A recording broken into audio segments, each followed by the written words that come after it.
we've seen how Genesis 1 and 2 reframes the way we view work as creation, collaboration, and cultivation. But what does all this mean? What are the implications of seeing work as inherent to why God made me? Let's focus on just three. First, there's no such thing as menial labor. Every society has certain jobs that are considered menial, often dull, repetitive jobs that are lacking in skill.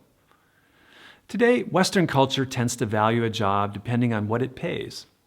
So low-paying work is treated as insignificant or menial.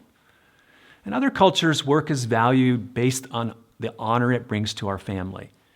We all have reasons that we might look at certain jobs and consider them menial.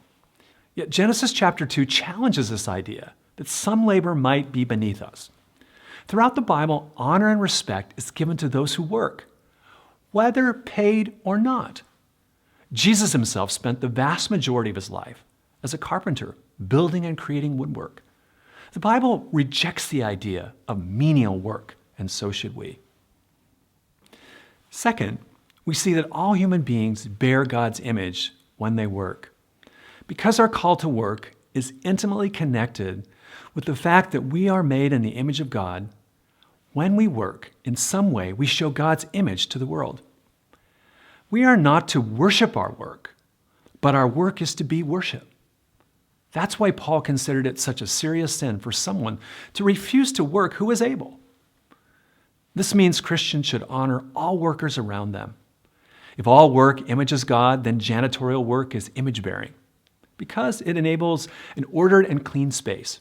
If all work images God, then all of the service industry is image-bearing work because it serves other human beings. If all work images God, then those we often overlook and think are doing demeaning tasks are actually imaging our God. Whatever our task is in this world, whether our world considers it menial or glorious, we were made to work because we are made in the image of a working God. And third, this view of work shows us how work is a participation in God's mission. In Genesis chapters 1 and 2, the mission of God, why he created us, was to grow the garden into the world. It was to see human beings living and working in the presence and love of God expand into the whole earth through cultivation, creation, and cooperation. So the mission of the church has always been to first call people back to the love and presence of God, to receive the gospel, and to be restored to the living God. But the good news of the gospel goes even further. For God has not abandoned his original design of a world filled with his presence and the flourishing of human beings, and our work can contribute to that end. When entrepreneurs create jobs for people, they are fulfilling this mission of God.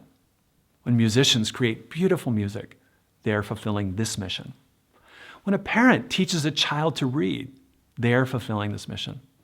All good work contributes to the fulfillment of God's mission in the world.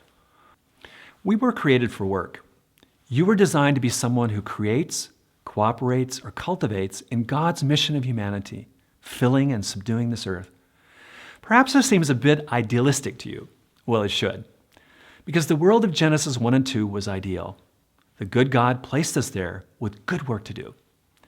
And although the perfect, unstained creation of Genesis 1 and 2 has been lost to us, our task, given to us in the garden by our God, has not been lost.